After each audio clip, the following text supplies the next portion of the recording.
ہدایت النحو، یہ لفظ دو حال سے خالی نہیں. اگر یہ کتاب کا نام ہے ہدایت النحو، پھر اس کا معنی اور ہے، اور جب یہ کتاب کا نام نہیں ہے تو پھر معنی اور ہے. یہ بھی یاد رکھیں، معنی وہ ہوتا ہے جو ذہن میں جاتا ہے. آپ نے کوئی لفظ بولا، اس لفظ سے آپ کے ذہن میں جو گیا وہ معنی ہے. حذیفہ یاد ہو گیا؟ لفظ بولا اور لفظ بولنے سے آپ کے ذہن میں جو گیا وہ کیا ہے؟ اگلے کے ذہن میں جو گیا وہ معنی ہے. کسی نے لفظ بولا تو جو ذہن میں جائے گا وہ کیا ہے؟ معنی. عبداللہ دو طرح کا ہوتا ہے، یعنی یہ لفظ دو حال سے خالی ہے، نام ہے یا نہیں. اگر عبداللہ نام ہے تو پھر اس کا معنی وہ ذات ہے جس کا یہ نام ہے. ہمارے مدرسے میں پڑھتا ہے عبداللہ، بولو تو صحیح. جب ہم مدرسے میں کہیں گے عبداللہ تو ہمارے ذہن میں وہ بچہ جائے گا جس کا یہ نام ہے، لہذا عبداللہ کا معنی وہ ہو گیا. اگر یہ نام نہیں ہے تو پھر عبداللہ کا معنی ہوگا اللہ کا بندہ. جی سمجھ آئی؟ بالکل اسی طرح لفظ ہدایت النحو ہے. اگر یہ نام ہے تو جب مدرسے میں بولا جائے ہدایت النحو لاؤ، ہدایت النحو پڑھیں، ہدایت النحو کہاں ہے، ہدایت النحو والے کہاں ہیں، تو پھر ہدایت النحو کا معنی وہ کتاب ہے جو ثانیہ میں پڑھائی جاتی ہے.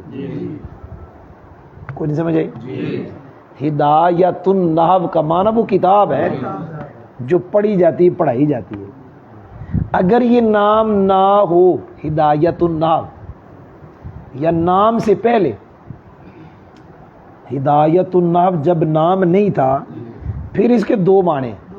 کتنے معنی؟ دو معنی. بولو کتنے معنی؟ دو معنی. اور یہ بھی یاد رکھیں، ایک مصدر جو ہوتا ہے نا، کبھی اس کے بارے میں کہا جاتا ہے یہ مصدر مبنی للفاعل ہے، اور کبھی کہا جاتا ہے مبنی للمفعول ہے.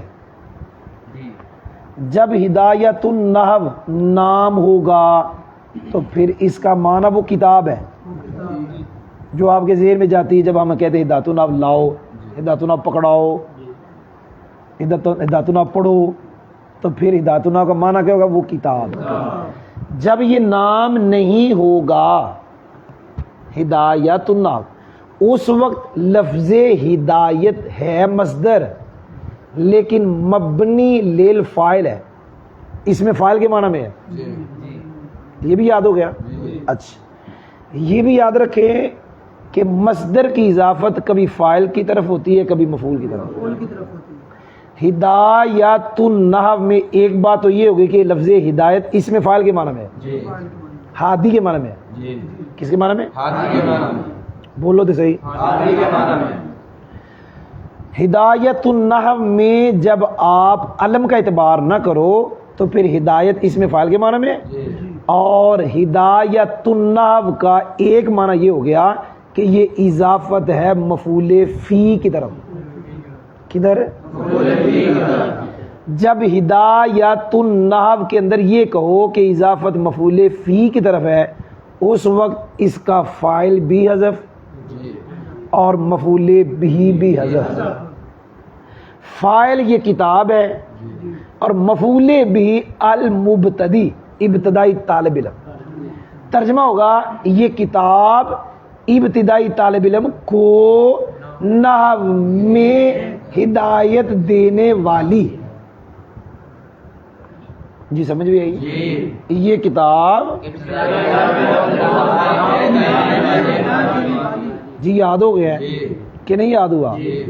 اور دوسرا معنی ہدایت النحو کا دوسرا معنی یہ اس وقت ہے جب نام نہ ہو. ویسے تیسرا معنی ہے ہدایت النحو میں مصدر کی اضافت مفعول بھی کی طرف ہے، فاعل حذف ہے اور ایک اور دوسرا مفعول حذف ہے. ہدایت کے دو مفعولات ہیں، اور کبھی ایک واسطے کے ساتھ آ جاتا ہے. پہلی صورت میں فی النحو واسطے کے ساتھ آ گیا. اب ترجمہ ہوگا یہ کتاب نحو کی ہدایت دینے والی. یہ کتاب نحو کی ہدایت دینے والی ہے. بولو تو صحیح. یہ کتاب نحو کی ہدایت دینے والی ہے. اس کو جو ہدایت چاہتا ہے.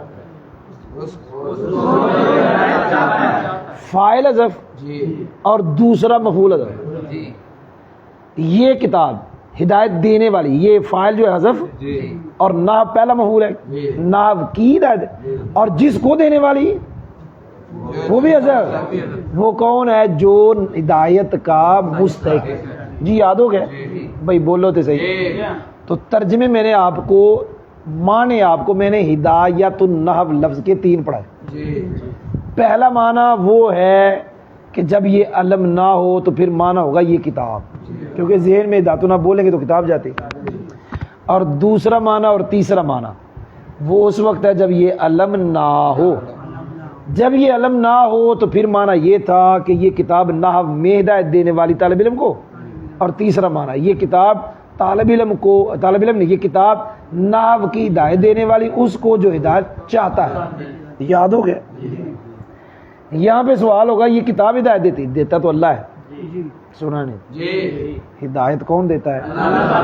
آپ نے تو ہادی کتاب کو بنا دیا جبکہ ہادی اللہ کی صفت ہے. جواب خود ہدایت النحو والوں نے دیا، رجاء ان یہدی اللہ تعالی بھی طالب، کہ ہدایت اللہ دیتا ہے. یہ کتاب سبب بنتی ہے قاعدہ نحو کی ہدایت کا، لہذا مسبب کا نام سبب کو دے دیا. کیا کیا؟ یہ کتاب سبب ہے، نحو کی ہدایت مسبب ہے. جو مسبب ہے وہ نام سبب کا رکھ دیا. کوئی نہیں سمجھ آئی؟ چلو ماشاء اللہ بھائی سمجھ آئی ہے.